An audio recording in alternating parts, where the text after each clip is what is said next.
what time is it? මේ මොන වෙලාවද? වෙලාව කීයද කියලා අහනවා. මේ පසුතැවෙන වෙලාව. මේක පසුතැවෙන වෙලාව. It is high time to repent. පසුතැවෙන්න මේක හොඳම වෙලාවක්. දවස පටන් ගන්න කලින් පසුතැවෙන්න. මාතින් දැනුවත් නොදැනුවත්ව සිදු වුණා හැම පාපයක් නිසාම පසුතැවෙන්න. ඒ වගේම මම උන්වහන්සේගේ ආශිර්වාදයේ ගිවිසුමෙන් පොරොන්දුවෙන් වචනයෙන් බැහැර වෙලා නොපනත්කම වෙන පනතක් වෙන ගිවිසුමක් වෙන හඬකට කීකරු වුණා මා විසින් රයිට් කපා ගන්නා පිණිස මටම වපුරා ගත්තා වූ රයිට් ශාප මගෙන් අයින් කරන පිණිස මේක ඊටාම ප්‍රායෝගික විදිහට වචනය කරණය කොටගෙන දෙවියන් වහන්සේගේ වචනය කරන කොටගෙන විස්තර කරලා ඔබට ශුද්ධාත්මයන්න් වහන්සේගේ දෙවියන් වහන්සේගේ කරුණාවෙන් අනුග්‍රහයෙන් සංග්‍රහ කරලා අපි ඒ ෆේස් එකට පසුතැවීමලා ඒ පාපය අස් කරගන්න ඒ තැනට යමු.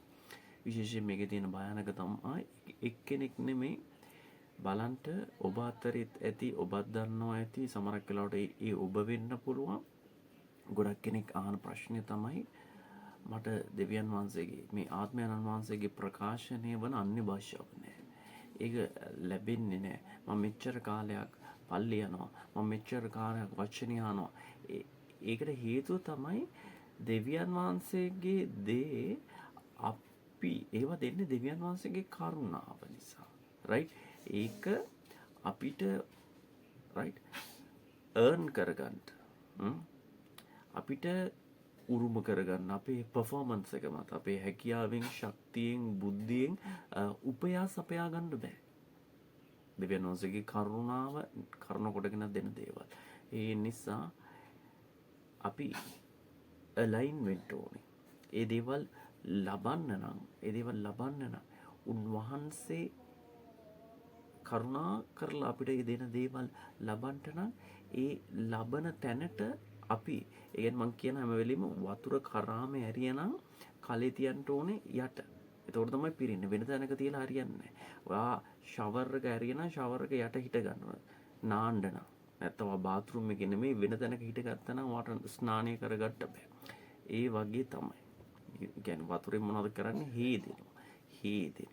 දැන් අපි සිතින් දිලින්දෝ භාග්‍යවන්තයෝ මක් නිසාද ස්වර්ග රාජ්‍යය බඳයි. කියන්නේ අපි කොතනටද අපි අලයින් වෙන්න ඕනේ, එකඟ වෙන්න ඕනේ. අපි සිතින් දිලිඳු වෙන්න ඕනේ. බලන්න යාඥා කරන්නේ කොහොමද කියනවා? ආත්මයෙන් හා සැබෑකම. ඒ කියන්නේ අපේ හදවතේ සැබෑකම තියෙන්න ඕනේ. අපේ ආත්මය පිපාසා කරන්න ඕනේ දෙවියන් වහන්සේව ලබන්න. ඒ කියන්නේ ලිඳ ළඟ සමහර ස්ත්‍රීට කියනවා ඔය වතුරෙන් පානය කරොත් ආයි පිපාසා වෙනවා. හැබැයි මම දෙන්නේ ජීවනදායක ජලය. කියන්නේ අපි පිපාසා වෙන්න ඕනේ දෙවියන් වහන්සේගේ දෙයට, දෙවියන් වහන්සේගේ අභිමුඛත්වයට, දෙවියන් වහන්සේගේ ආත්මය කියන සැබෑකමක් තියෙන්න ඕනේ. සැබෑකම ඇත්තටම ඒ කියන්නේ ජෙනුයින් පිපාසයක් තියෙන. උන්වහන්සේ ඕනේ මට ඕනේ. උන්වහන්සේ වෙනින් දෙයක් කරන්න ඕනේ මට උන්වහන්සේ ඕනේ. උන්වහන්සේගේ පානීය කරන්න ඕනේ. උන්වහන්සේගේ සැබෑව දැනගන්න ඕනේ. අන්න එතනට finders keepers උන්වහන්සේ සොයද්දී උන්වහන්සේ ලං වෙනවා. ඇයි අපිට උන්වහන්සේ සොයා ගන්නට බැරි නිසා උන්වහන්සේ කරුණා කරනවා. ඔන්න ඔය උතන්ට එන්නේ කියන්නේ humility නිහතමානිකම. හදවතේ රයිට් අපේ ආකල්පයේ අර ඒ නිහතමානිකමට සිතින් දිලින්දෝ කියන්නේ අපේ සිතුවිලි නිහතමානී කරවන්න ඕනේ. අපේ මාංශය නිහතමානී කරවන්න ඕනේ. යටත් කරන්න ඕනේ දෙවියන් වහන්සේට. දෙවියන් වහන්සේ ඉඩ දෙන්න ඕනේ ඔබවත් මාවත් ධාර්මිෂ්ඨකමේ භාජන ආයුධ බවට පරිවර්තනය කරන්න. දැන් අපි මාංශය පාපේ ආයුධ වෙලා ඉන්නවා. ඒක ධාර්මිෂ්ඨකමේ ආයුධ බවට පරිවර්තනය කරන්න ඕනේ. ඒ කියන්නේ තව කෙනෙකුට ගැලවීම සුභාරංචියේ ප්‍රකාශනය වෙන රයිට් මෙවලමක් භාජනයක් විදිහට ඔබ මම හැඩගැහෙන්න ඕනේ පරිවර්තනය වෙන්න ඕනේ. මම මේකත් කියන්න දැන් මං කිව්වා කොතනද අපේ පෝස්චර් එක අපි මොන ඉරියව්වෙන්ද ඉන්න ඕනේ. කියන්නේ අපේ ආදේවිතේ ඉරියව්ව සැබෑකම තියෙන්න ඕනේ. මට මේ යේසුස් වහන්සේ ඕනේ. මට මේ පාප වලට කමාව ඕනේ. මම මේ පාපෙන් ශාපෙන් රෝගීන් මරණයෙන් අපායෙන් මිදෙන්න ඕනේ, ගැලවෙන්න ඕනේ. ඒක ගැලවෙන්න නම් ගැලුම්කාරවා යේසුස් වහන්සේ කෙරෙහි ඇදහිල්ල තියෙන්න ඕනේ.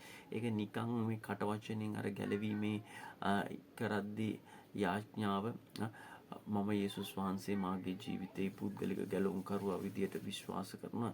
ඒක කටින් කිව්වට වැඩක් නැහැ. මේක ආත්මික දේ. ඇදහිල්ල කියන්නේ ආත්මික දෙයක්. රයිට්? ඒ කියන්නේ වාට කටින් කිව්වත් එකයි නැතත් එකයි ඒක ඒ සිතුවිල්ල වාගේ හදවතේ තියෙනවා නම් පුරා විහිදෙලා පැතිරිලා ඒක මුළු හදවතින්ම විශ්වාස කරනවා නම් ඒක ස්වර්ගී දෝංකාර දෙනවා. ලිදරා හූෂා මහානනි ෆදල්ලෙ හොසොගො ෆීපාතනි හෂිබ්‍රේකා සුදාලියා රුස්සෙමකාත්තෙස්. මේ බලන්න ඔය සිංහල දෙමළ අලුත් අවුරුද්ද තියෙනවනේ අප්‍රේල්. ඉතින් ඕකට අපි අපේ මහගෙදර ගියා. ඉතින් මහගෙදර එක ලොකු නාරංගාවක් තියෙනවා. ඉතින් අපි නැවතත් එද්දී මම දැන් අපච්චි නාරං කඩලා දුන්නා. දැන් මෙහි ඇවිල්ලා දවස් 2-3ක් ගියාට පස්සේ ඒ නාරං ගෙඩි වල රයිට් මේ ෆ්‍රෙෂ්නස් එක නැවුම් භාවය පොඩ්ඩක් රසය පොඩ්ඩක් ඒ විදියටම නැහැ. පොත්තේ ඉඳන් පොඩ්ඩක් අර මලානික වෙලා ෆ්‍රෙෂ් ගතිය අඩු වෙලා ස්වභාවයක් තියෙනවා. ඒ කියන්නේ මේ මොකක්ද? ඒ කියන්නේ ගෙඩිය ගහෙන් ඩිස්කනෙක්ට් කරොත් ගැලෙව්වොත් ගෙඩිය ගහට සම්බන්ධ වෙලා තියෙන තාක්කල් හරි ලස්සනට පැහැයෙන් වර්ණයෙන් රසයෙන් යුක්තව තියෙනවා. හැබැයි ගෙඩිය ගහෙන් ගැලුව විතරේ ෆ්‍රෙෂ්නස් එකේ ඉඳ හැම දෙයක්ම බාල වෙලා විනාශ වෙලා නැති වෙලා පර වෙලා යනවා. ඒ කියන්නේ මොකක්ද? ඔය උපමාව යේසුස් වහන්සේත් අපිට දීලා තියෙන වචනේ තියෙනවා. මිදිවල කතු වගේ පැහි ඉදිමු සමා පාලදරමින් රිසිසේ ඔබ තුල යැපෙමි සදා. ඒ කියන්නේ මේ බලන්න එක ගීතිකාවට පෙරලලා කියලා තියෙනවා. ඒ කියන්නේ අපි ඔයාගේ මගේ ජීවිතය හරියට අත්තක් වගේ අත්ත මිදිවැලට සම්බන්ධ වෙලා තියෙන්න ඕනේ. අත්ත මිදිවැල කියන්නේ යේසුස් වහන්සේ. අපි උන්වහන්සේට සම්බන්ධ වෙලා තියෙනනේ මිදිවැලක ඵල දරනවා. අපේ ජීවිතයේ හැම අතකින්ම රයිට් හැම අතකින්ම ඵල දරනවා. හැබැයි ඔය අත්ත හිතන්නකෝ මිදිවලට සම්බන්ධ වෙලා නැහැ. ඒ කියන්නේ කපලා, කැපිලා, වැටිලා, දිරලා ඒ කියන්නේ ගහට කිසිම සම්බන්ධ නැහැ. කනෙක්ෂන් නැහැ. ෆයර්වුඩ්. හරියට වේලලා ගින්දරට දාන දර වගේ. ගින්දර කියන්නේ අපාය. කියන්නේ අපි වෙනම ට්‍රැක් එක අපායගාමි ට්‍රැක් එකට අපිට ඕන දේවල් කරමින් යනවා. එහෙම නැත්නම් ලෝකයට ඕන විදියට දේවල් කරමින් යනවා. අන්න ඒක. ඉතින් මේක හරියම භයානකයි. ඒ උපමාව අල්ලගන්න. ඒ කියන්නේ උන්වහන්සේ තමයි අපේ මූලාශ්‍රය. ඒක දැන් මම මේ විදිහට කියනකොට වඩා ඇත්තටම මේක වචනය දෙවියන් වහන්සේගේ වචනය කරන කොටගෙන පැහැදිලි කරනම් අපි ඉන්නේ මේ නික්ම යාම පොතේ 23 පරිච්ඡේදය. අපි ඉන්නේ නික්ම යාම පොතේ 23 පරිච්ඡේදය. හරිම ලස්සන තැනක්. මේ බලන්න නික්ම යාම 23. දැන් නික්ම යාම 23 කියන්නේ දැන් සීනයි කන්දෝඩ දැන් මේ ඊජිප්තුව කියන්නේ මිසර දේශයේ වහල්කමෙන් අපේ දෙවියන් වහන්සේ යාවේ දෙවියන් වහන්සේ මේ ඊශ්‍රායල් සෙනග මෝසෙස් ඇතුළු සෙනග රයිට් මෝසෙස් කියලා නායකයෙක් පත් කරලා රයිට් ප්‍රොෆට් කෙනෙක් පත් කරගෙන එතකොට එයා හරහා තමයි මිනිස්සෙන්ට කතා කරන්න නිසා ඒ නායකයා කරනකොටගෙන මේ මුළු මහත් ඊශ්‍රායල් සෙනග මේ මිසරයන්ගේ වහල්කම් ඊජිප්තු වහලා කියන තැනින් වහල්කමෙන් නිදහස් කරනවා එළියට ගේනවා. හැදෙලිද? ඔන්න නික්ම යාම. වහල්කමෙන් එළියට එනවා නික්ම යනවා. ඒ විදිහට නුඹලා සැබෑව දැනගන්නවද? සැබෑව කියන්නේ ජේසු. ඒ කියන්නේ ජේසු කියන්නේ දෙවියන් වහන්සේ. සැබෑ විසින් නුඹලා නිදහස් කරනවා. ඒ කියන්නේ සැබෑ නිදහස කවුද දෙන්නේ? කාලගෙද තියෙන්නේ? දෙවියන් වහන්සේලා. ඒ දෙවියන් වහන්සේ තමයි පොරොන්දු ප්‍රකාරව අර ඊජිප්තු වහල්කමෙන් එළියට ගේනවා. වාල්කමෙන් එළියට ගෙනල්ලා දැන් මේ සීනයි කන්දේ මෝසෙස්ව කැඳවලා සීනයි කන්දේ දසපන්තද සහ ඊට අමතරව ව්‍යවස්ථාද අපි කිව්වානේ 613ක් තියෙනවා කියලා මෝසෙයික් ලෝ. ඒ කියන්නේ මෝසෙස්ගෙන් පැවතෙනගෙන එන්න ආවු දැන් ඔන්න ව්‍යවස්ථාවලිය දෙන අවස්ථාව. දැන් ව්‍යවස්ථාවලිය දුන්නා විතරයි. ඔන්න බලන්න මෙතන අපි අවධානය පොඩ්ඩක් යොමු කරමු 25 පදය. ඒ කියන්නේ නික්ම යාම 23 පරිච්ඡේදයේ 25 පදය. 25 පදයේ මෙහෙම සඳහනක් තියෙනවා. නුඹලාගේ දෙවි වූ ස්වාමීන් වහන්සේට මෙහි කරන්න. නුඹලාගේ දෙවි වූ ස්වාමීන් වහන්සේට මෙහි කරන්න කියන වචනේ තේරුම මොකක්ද? අපි පොඩ්ඩකින් බලමු. මෙහි කරන්න. උන්වහන්සේ නුඹේ භෝජනයටත් බලන්න දෙවියන් වහන්සේට යේසුස් වහන්සේට මෙහි කරනවා නම් ඒ යේසුස් වහන්සේ වගේ භෝජනයටත් නුඹේ වතුරටත් කියන්නේ කන බොන දෙයට ආශිර්වාද කරනවා. ගීතාවලි 23 එකේ කියනවා ස්වාමින් වහන්සේ මාගේ ඉන්දියරය මට කිසි හිඟයක් නොවන්නේ. කියන්නේ කෑම බීම හිඟයක් නැතුව. අපි කියනවානේ අපත්‍ය ආහාරයක් කෑවත් වැරදිලා වහක් කෑවත් ඒවා විස නොවි මැරෙන්නේ නැතුව ක්ලාන්ත නොවි ආන්තරයක් උපද්දරයක් නොවි අන්න කවුද මේ දේවල් එන්ෂුවර් කරන්නේ අපිව ප්‍රිසර්ව් කරන්නේ අපිව පවත්වා ගන්න කවුද මේ දෙවියන් වහන්සේ මේ බලන්න මම නුඹ මැදින් රෝග ඉවත් කරනවා අපි මේ බලන්න ආශිර්වාද ලිස්ට් එකක් තියෙනවා ඉස්සරහට ගියොත් එහෙම ඒ කියන්නේ කන්න බොන දේ ඉඳන් ඔබගේ සෞඛ්‍ය පැත්ත right ශාරීරික දේවල් පොඩ්ඩක් කියනවා මෙතන කෑම බීම සහ රෝග ඔයාට කන්න දෙනවා බොන්න දෙනවා ඊට පස්සේ ඔයාගේ රෝග ඉවත් කරනවා ඒ කියන්නේ කන්න බොන දේ ඉඳන් ආශිර්වාද කරනවා ඊට පස්සේ ඔයාගේ සෞඛ්‍ය නිරෝගීකම සුවය ආශිර්වාද කරනවා කියන්නේ ඒව කොහෙන් දෙන්නේ සුවය ගලා එනවා කියනවා එහෙම නැත්නම් සුවය ඒ නාමයෙන් කියනවා එතකොට කොහෙන් දෙන්නේ කියලා අපි හොඳ ආකාරව දැනගන්න ඕනේ දන්නවා යේසුස් වහන්සේගෙන් ස්වාමී බලන්න හැබැයි මේ ආශිර්වාද නිකන් ගන්න බෑ ආශිර්වාද සමහර කට්ටිය එනවා සමහර කට්ටියට චර්ච් එකට වෙන්න පුළුවන් නැත්නම් ඔයාව හම්බ වෙන්න එනවා වෙන්න පුළුවන් නැත්නම් අපිට කතා කරනවා වෙන්න පුළුවන් ආශිර්වාද විතරක් ගන්න one way highway කී වගේ නිකන් එකපාරේ ආශිර්වාද විතරයි මේ මට ඔය පල්ලි එන්න බෑ මට ඔය වචනේ ඕනේ නෑ මට ඔය දෙවියන් වහන්සේට යාඥා කරන්න ඕනේ මට ඕනේ ආශිර්වාද විතරයි එහෙම කරන්න පුළුවන්ද මේ දෙවියන් වහන්සේම දැන් කතා කරලා කියනවා නුඹලාගේ දෙවියන් වහන්සේට මෙහෙ කරන්න කියන වචනේ තේරුම අපි ඉංග්‍රීසි වලින් කියනවා serve මෙහෙ කරනවා කියන්නේ එක worship කරනවා නමස්කාර කරනවා නමස්කාරය ප්‍රශංසාව යාඥාව නිරාහාරය ආත්මිකව මේ සම්බන්ධ වෙනවා මෙහි කරනවා කියන්නේ උන්වහන්සේට නමස්කාර කරනවා අංක 2 ලේබර් කියන්නේ උන්වහන්සේට සේවය කරනවා සුභාරංචිය ඒක ඉවැන්ජලිසම් ඒක සේවයක්නේ එහෙම නැත්නම් දෙවියන් වහන්සේගේ කැඳවීමේ ප්‍රකාරයට ඔයාව කැඳවලා තියෙන මොන සේවය කරන්නද දේව රාජ්‍යයට දැන් මම දන්නවා මාව කැඳවලා තියෙන ගුරුවරයෙක් විදියට ඔයාව කැඳවලා තියෙන සමහර කෙනෙකුට දේශකයෙක් වෙන්න පුළුවන් සමහර කෙනෙකුට මේ පැහැදිලිද වර්ෂිප් කරන කෙනෙක් විදියට වෙන්න පුළුවන් ඒ කුමන ආකාරයකින් හරි ඔයාව කැඳවලා තියෙන්නේ දේව රාජ්‍ය තුල කුමන සේවයක් කරන්නද ඒක ඔයා දැනගන්න ඒක එලිදරව් කරන්නේ කවුද දෙවියන් වහන්සේගේ ආත්මය ශුද්ධාත්මයන්න් වහන්සේ personal revelation අන්න ලේබර් කරන්න ඔයාට කැමති එක නෙමෙයි දෙවියන් වහන්සේගේ කැමැත්තේ ප්‍රකාරයට මගේ කැමැත්ත කරොත් ආශිර්වාද නැහැ දෙවියන් වහන්සේගේ කැමැත්ත කරොත් තමයි ආශිර්වාද ඊට පස්සේ number 3 loyal obedience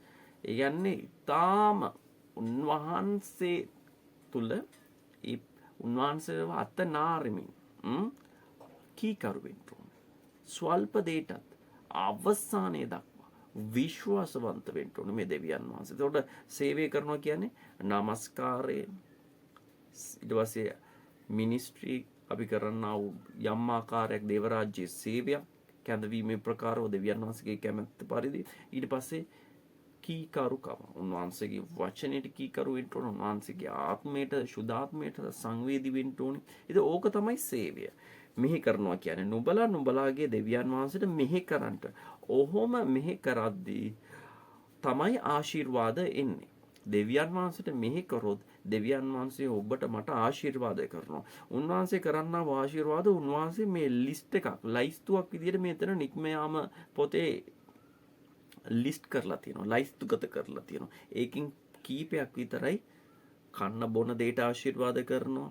ඊට පස්සේ උඹගෙන් රයිට් ඔබගේ ශරීරයෙන් රෝග පහ කරනවා. රයිට්. දැන් ඕකේ අවසාන පදය පොඩ්ඩක් බලන්නකෝ. අවසාන පදය. ඒ කියන්නේ 33 මෙහෙම කතන්දරයක් කියනවා. මෙහෙම කතාවක් කියනවා. මක් නිසාද නුඹ ඔවුන්ගේ දෙවිවරුන්ට මෙහෙ කරන්නෙහි නම්. ඒ කියන්නේ උඹ රයිට් දැන් ආර්යගේ මෙයාගේ අපි දැන් එක එක තැන්වලට යනවානේ. දැන් මමත් කාලයක් එක මහගෙදර හිටියා. ඊට පස්සේ එක පළාතක රෙන්ට් එකට ගියා. ඊට පස්සේ දැන් තවත් තැනක ගියක් හදලා තියෙනවා. අන්න ඒ වගේ තැන් වලට අපි යනවා වෙන්න පුළුවන්. ඒ තැන් වල එක එක පරිසර තියෙන්න පුළුවන්. ඒ ගම් දනව් වල. එතකොට ඒ මිනිස්සු කරන්නා වූ විවිධ ඇදහිලි පූජා ක්‍රම යාග තියෙන්න පුළුවන්. ඒවට සම්බන්ධ වෙන්න බෑ කියනවා. මේ බලන්න නුඹ ඔවුන්ගේ දෙවිවරුන්ට මෙහෙ කරන්නේ නෑ. ඔබ මම ඇර. ඔබ මැව්වා වූ රයිට් ඔබ මවාලු දෙවියන් වහන්සේ වන යේසුස් වහන්සේ ඇර ඔබ වෙන එක වෙන දෙවිවරු නෑ. හැබැයි අපි මැටියෙන් හරි මඩෙන් හරි නේද ගලෙන් හරි සිමෙන්තියෙන් හරි මොකෙන් හරි හදා ගන්න ඕනේ. පෑනෙන් තුඩෙන් තෙලි තුඩෙන් හරි එහෙම වෙන බොරු දෙවි හදාගත්ත ලෝකේ බොරු දෙවි කෙනෙක්ට දෙවිවරුන්ට උඹ මොනවද කරන්නේ? යකෙක්ට අශුද්ධාත්මයකට උඹ මෙහෙ කරන්නේ නා.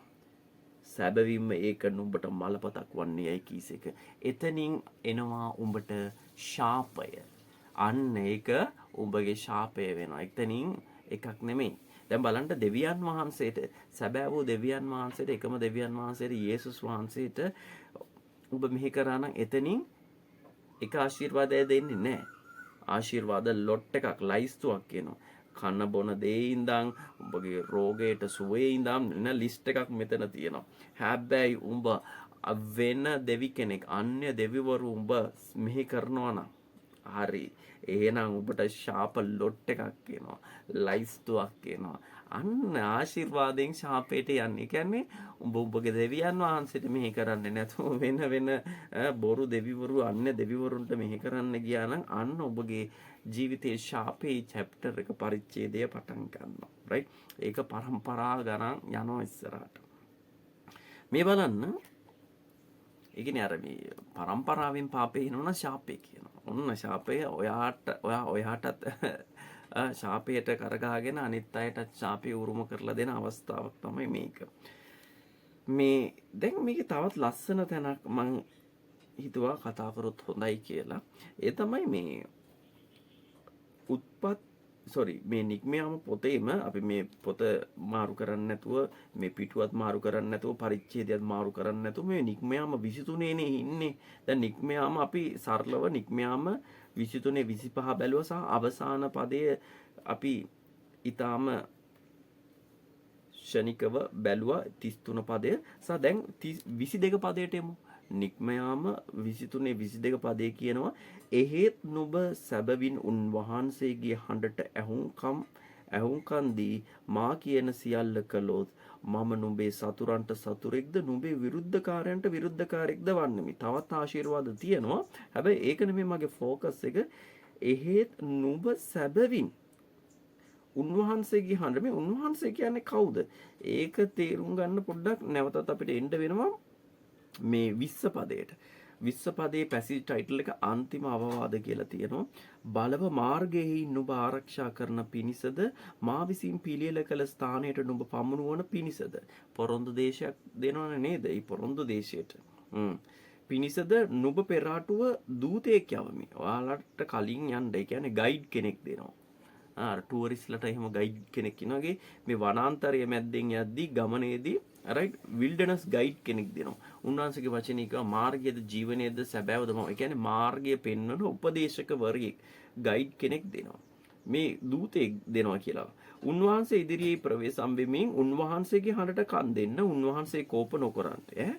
මේ බලන්න දැන් මේ කියන දේවල් බලව මාර්ගයේ නුඹ ආරක්ෂා කරන පිණිස ඔයාලව ආරක්ෂා කරන්න. මා විසින් පිළියෙල කළ ස්ථානයට නුඹ පමුණුවන පිණිසද මාර්ගය කියන්න. නුඹ පෙරාටුව දූතයෙක් යවමු. ඔයාලට කලින් දූතයෙක් යවනවා. රයිට් දූතයෙක්. දූතයෙක්. උන්වහන්සේ ඉදිරියේ ප්‍රවේශම් වෙමින්. ඉතින් උන්වහන්සේ ඉදිරියේ මහා පුදුම විදියට ප්‍රවේශම් වෙන්න. උන්වහන්සේගේ අභිමුඛත්වයේ ඉදිරියේ මේ දූතයාගේ අභිමුඛත්වයේ ඉදිරියේ. ඔබ පෙරාටුව යන දූතයා කවුද කියන එක දැන් දන්නවනේ නේද? මහා පෙරාටුව යන්නේ කවුද? උන්වහන්සේ ඉදිරියේ ප්‍රවේශම් වෙමින් උන්වහන්සේගේ හඬට කන් දෙන්න. උන්වහන්සේට කීකරු වෙන්න. උන්වහන්සේ කෝප නොකරන්න. ග්‍රීව් කරන්න එපා. ශෝක කරවන්න එපා උන්වහන්සේව. මක් නිසාද උන්වහන්සේ නුඹලාගේ අපරාධ වලට කමා නොවනසේක. එහෙම කරොත් උඹලාගේ පාප වලට කමා කරන එකක් නැහැ. ඒ කියන්නේ මේ දූතයට පුළුවන් ඔය ඔබගේ මගේ පාපය කමා කරන්න. එහෙනම් මේ කවුද කියන එක හොඳ ආකාරව තේරුම් ගන්නකො. මක් නිසාද උන්වහන්සේ නුඹලාගේ අපරාධ වලට කමා නොවනසේක. මක් නිසාද මාගේ නාමය උන්වහන්සේ තුල ඇත්තේය. යාවේ දෙවියන් වහන්සේගේ නාමය දූතෙක් තුල තියෙනවලු. දූතයා කියන්නේ පේන්න එනවා. පේන්න එනවා. ස්වරූපයක් අරගෙන එනවා. ඒ කියන්නේ මේ කවුද? මේ කවුරු ගැනද මේ කතා කරන්නේ කියන එක දැන් තියාම ඔයා දන්නවා. Angel of the Lord මේ ස්වාමින් වහන්සේගේ දූතයා. යාවේ දෙවියන් වහන්සේ නම් මේ කතා කරන්නේ කවුරු ගැනද? මම තව චුට්ටක් හෝල්ඩ් කරලා කියන්න. දැන් ඇවිලෙන පඳුර විලසින් දැන් මෝසෙස් මේ ස්වාමීන් වහන්සේගේ දූතයා තමයි රයිට් අර ඇවිලෙන පඳුල ඒ අවස්ථාවේදී මෝසෙස්ටත් එතනින් එහාට මේ හාගර්ට ගිඩියෝන්ට ඊට පස්සේ මනෝ වගේ භාර්යාවට මෙයාලට පේන්ට ආවා. ඒ කියන්නේ ඒ අවස්ථාවල මේ ස්වාමින් වහන්සේගේ දූතයා හිටියා. ඒ ස්වාමින් වහන්සේගේ දූතයාගේ ලක්ෂණයක් තමයි සමහරක් වෙලාවට ස්වාමින් වහන්සේ වගේම රයිට් ස්වාමින් වහන්සේ වගේ ස්වාමින් වහන්සේ වෙනුවෙන් කතා කරන ස්වාමින් වහන්සේ වගේ කතා කරනවා. එහෙම කතා කරන්න පුළුවන් අයිතියක් අධිකාරත්වයක් මවපු කෙනෙක්ට නැහැ. දෙවියන් වහන්සේ මවපු දූතයෙක්ට නැහැ. එහෙනම් මේ ත්‍රිත්වයේ දෙවෙනි කෙනා. ඒ කියන්නේ කවුද? පියා පුත්‍රයා. මේ යේසුස් වහන්සේ. යාවේ දෙවියන් වහන්සේගේ නාමය දරන කෙනා යේසුස් වහන්සේ. මේ ක්‍රිස්ටොෆනි.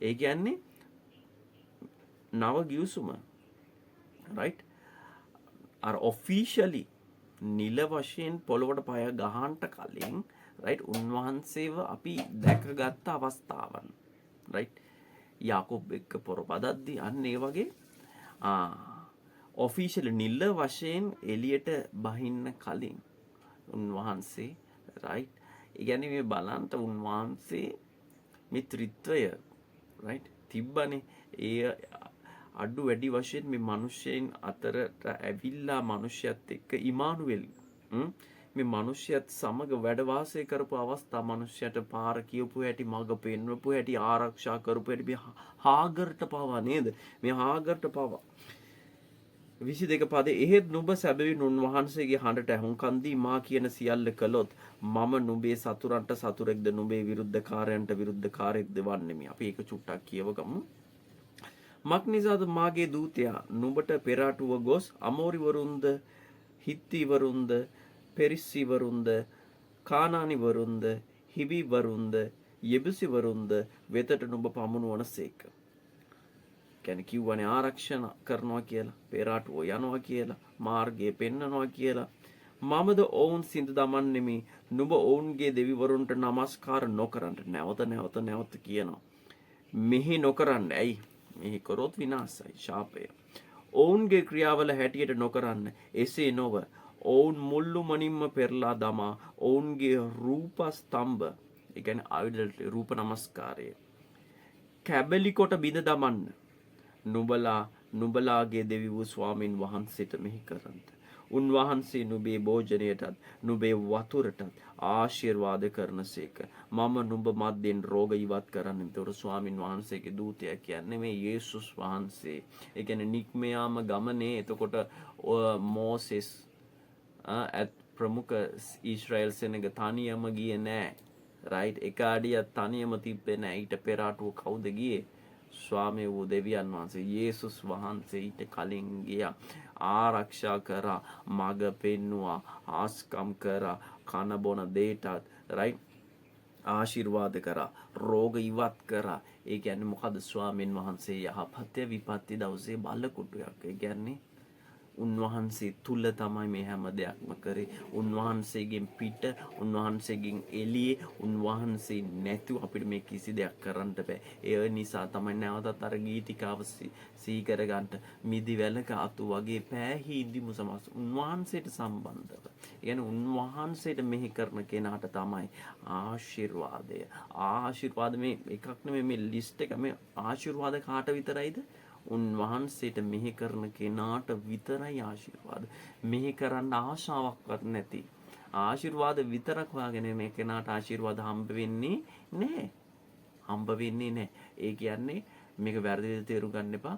අපිට යම් කිසි දෙයක් කරලා උන්වහන්සේගෙන් ලබා ගන්න පුළුවන් කියන එක නෙමෙයි. දැන් හිතන්නෝ මම සති 4ක් වැඩ කරා නම් ආයතනයක ඒ ආයතනයේ ප්‍රධානියා මට වැටුපක් දෙන්න ඕන. හිතන්නකො මාසෙකට නිකන් ගාන 40ක් 50 50000ක් කියන්නේ.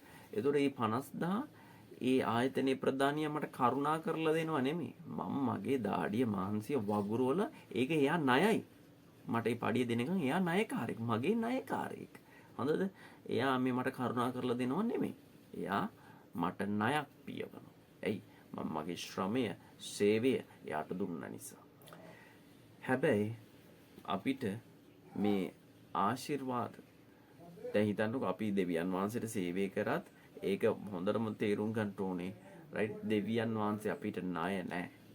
ඒ කියන්නේ දෙවියන් වහන්සේට සේවය කරලා අපි මේ ආශිර්වාද හම්බ කරගන්නවා. එහෙම එකක් නෙමෙයි. හොඳට තේරුම් ගන්න. අපි මැවිල්ල උන්වහන්සේ මැවුම්කාර දෙවියන් වහන්සේ රයිට්? උන්වහන්සේට ඇයි අපි මෙහි කරන්න ඕන? ඔයගේ මගෙත් රයිට්? උන්වහන්සේ මැව්වේ. රයිට්? මරණයද ජීවනයේද තියෙන උන්වහන්සේගේ හස්තේ. රයිට්? මේ ආශිර්වාද ලිස්ට් එකක් තියෙනවා. මේ ලිස්ට් එක මෙතන ඉඳන් ඉස්සරහටම කියවගෙන ගියා නම් මේ බලන්න නුඹේ දේශයේ කිසි ගබ්සා වීමක්වත් වඳව සිටීමක්වත් නොවන්නේ. ඒ කියන්නේ දරුපල ගැන කතා කරනවා. ගබ්සා වෙන්න දෙන්නේ නැහැ. රයිට්? වඳ වෙලා යන්න දෙන්නේ නැහැ ඔබගේ ජාතිය. මම නුඹේ දවස් ගණන්ද සම්පූර්ණ කරන්නේ නෙමෙයි. ඔබ පූර්ණ ආයුෂය විඳින්න යනවා. ඒ කියන්නේ කවුද ආයුෂය වැඩි කර බලන්න? යේසුස් වහන්සේ අත්තික්කගාට ශාප කරා. එතකොට මොකද්ද කරේ? පියාණන් වහන්සේ ශුද්ධාත්මයන්න් වහන්සේ කරනකොට ඒකේ ජීවය අයින් කර. ඒ කියන්නේ ජීවය අයින් කරන්නේ ජීවය එකතු කරන්නේ මම ආවේ ජීවනය දෙන්නත් ඒ අධිකව දෙන්නත් සදාකාල ජීවනය ගැන කතා කරනවා. පොළවේ ජීවනයත් සදාකාල ජීවනයත් මේ ඔක්කොම දෙන්නේ කාගේ අතේද? දෙවියන් වහන්සේ අතේ. යේසුස් වහන්සේ අතේ. ඉතින් මේ ලිස්ට් එක ඉස්සරහට කියවන්න මේ ආශිර්වාද ඔක්කොම දැනගන්න. ඒ නිසා අපිට මේවා කොයි වෙලාවකවත් earn කරන්න බෑ. අපේ ශක්තියෙන් බුද්ධියෙන් හැකියාවෙන් යම් කිසි දෙයක් කරලා ලබා ගන්නව නෙමෙයි. රයිට්? එහි නිසා ඒ අර්ථයෙන් දෙවියන් වහන්සේට කවදාවත් මෙහි කරන්න එපා. අරක දෙන නිසා අරක ගන්න. එතකොට එතන අර ඔයාගේ හදවතේ සැබෑකම උන්වහන්සේට තියෙන ප්‍රේමය ඉල්ලාපල්ලා විට නුඹලාට දෙන්න ලැබේ කියලා බයිබලයේ වචනේ තිබ්බට රයිට්? මගේ ජීවිතය අත්දැක්කේ තමයි උන්වහන්සේට අවංකව සේවය කරද්දී ඔයා ඉල්ලන්න කලින් ඔයාගේ අවශ්‍යතාවය දකින දෙවියන් වහන්සේ ඔයාට සපයනවා. ඔයාට සපයනවා. රයිට්? ඒ සපයන ආකාරය රයිට්? උන්වහන්සේම පමණයි සපයුවේ කියන්නේ හෝල් මාක් එක කොටලා උන්වහන්සේ සපයන්නේ. ඇයි ඒ තරම් දේවල් උන්වහන්සේ වගේ රයිට් එදිනෙදා ජීවිතේ කරන්ට යනවා.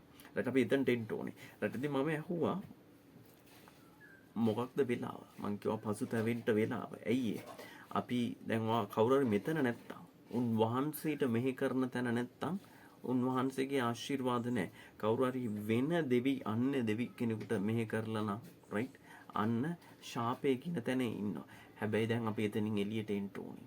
සමහරක් වෙලාවට පහනක් තියලා හරි යකෙකුට දේවාලයකට ගිහිල්ලා හරි දැනුවත්ව නොදැනුවත් අපි එතනින් එළියට එන්න සමහරක් වෙලාවට අන්‍ය භාෂාවේ ප්‍රකාශනය නැද්දෙත් ඒ නිසා අපි දැන් ඔබත් මමත් රිහදා ලව්වාශිකා ෆදා ලෙහමෝන නියන්දු සදීරියා තිලා කුෂ් අමනමන්දෙස් ලෙතර කීසෝතේ අපි උන්වහන්සේට කියමු අපිට කරුණා කරන්න කියලා වැඩ වසිනු මැනේ ශුද්ධ ආත්මයන්නි ආත්මයන්න් වහන්සේට කියමු වැඩ වසින්න මෙතන ක්‍රියා කරන්න මෙතන ඉන්න දෙවියන් වහන්සේගේ කැමැත්ත පරිදි මේ කාලය තුල අපි උන්වහන්සේගේ අභිමුඛත්වයට ගෙන යන්න මේ নমස්කාරයද මේ යඥාවද ඒ වගේම මේ හැම දරුවෙක්ගේම හදවතේ පසුතැවිල්ලෙන්ද සකසන්ට උන්වහන්සේගේ කරුණාවෙන් පුරවන්ට කියලා අපි එක්සිත වෙමු එක්සත් වෙමු මේ යඥාව තුල පසුතැවිලා අපි තව දුරටත් උන්වහන්සේගේ ඇස් ඉදිරියේ පෞකාරයෝ නොවන පිණිස අපිව ධර්මිෂ්ඨ කරන්න පාපේ කවා කරලා ලෆ්රා බිහනුන කාදිරරි හෂුබාලි යපෝ සමහන්ති කාඩිලලි යෆුසෙපිය ලෝකෝෂ අමනන හන්දු සිරිකතලේ ස්වර්ගේ වඩවසන්නා වූ ජීවමාන පියාණන් වහන්සේ යේසුස්ගේ නාමයෙන්ම පමණක් මහිමයට පත්වන පිණිස ශුද්ධාත්මානුභාවයෙන් සහ අනුග්‍රහයෙන් ස්වාමිනී මේ මොහොත තුළ ස්වාමිනී මේ රැස් වෙලා ඉන්නා වූ මේ අනුග්‍රහය යටතේ ඉන්නා වූ හැම දරුවෙක්ම ස්වාමිනී හැම දරුවෙක්ම ස්වාමිනී ඔබ වහන්සේ අතගස්සන්ට ස්වාමිනී ඔවුන්ගේ හදවත දකින්න ස්වාමිනී ඔවුන් පසුතැවීමක් ඇතුව ස්වාමිනී ඒ පසුතැවිල්ල හදන්න ස්වාමිනී හදවතේ ඉරියව් ස්වාමිනී වෙනස් කරන්න ස්වාමිනී ඔවුන්ට ස්වාමිනී යම් පිපාසාවක් තියනද ස්වාමිනී මේ ස්වාමිනී දැනුවත් නොදැනුවත්ව කළා වූ කරගත්තා වූ හැම පාපයකින්ම ස්වාමිනී ගැලවෙන්න ඔබ වහන්සේ පමණයි ගැලුම් කරු ඔබ වහන්සේ පමණයි මිදුම් කරු ස්වාමිනී මේ පොළොව මතත් ස්වාමිනී මේ ස්වර්ගයේ යටත් ස්වාමිනී පාපයට කමා කරන අධිකාරත්වයේ තියෙන යේසුස්ගේ නාමයෙන් ඉතින් ස්වාමිනී යේසුස්ගේ නාමයෙන් ස්වාමිනී ඒ පාපේ කමා කරන්න අවශ්‍ය කර්තව්‍ය ස්වාමිනී කල්වාරි රුදු කුරුසේ ඔබ වහන්සේගේ ධර්මිෂ්ඨලේ පාපයක්වත් පාපේ සේයාවක්වත් කැලලක්වත් නැති අපව පවිත්‍ර කරන්නා වූ ඒ දමිතුලේ මේ පොළොවට වැගිරුවේ ස්වාමිනී මා නිසයි ස්වාමිනී මෙවැනි පව්කාරින් නිසයි ස්වාමිනී ඒ නිසා ස්වාමිනී දැන් ස්වාමිනී මා ඇතුළු ස්වාමිනී මේ හැම දරුවෙක්ගේම ස්වාමිනී පාපය ස්වාමිනී ඔබ වහන්සේ කමා කරන්න ස්වාමිනී රාදිලා හීෂා ගමුනා නෆීදලා ලියේෂේ බ්‍රේහෝ සොකොෆු බහන්ති ආදි සදලිය රුකපියා ෂෙත් රිහදලි සොකොෆීමනා නියන්දෝ සිදාරියා මොනා කෆිලා ලියා ෂුදාරියා කොසුබි ස්වාමිනී දැනුවත් නොදැනුවත් ස්වාමිනී අපි අතින් කර කියාගත්ත අමා පාපයක්ම ස්වාමිනී කමා කරන්නට ස්තුති ස්වාමිනී ඔබ වහන්සේගේ පාප කමාව නිසා ස්වාමිනී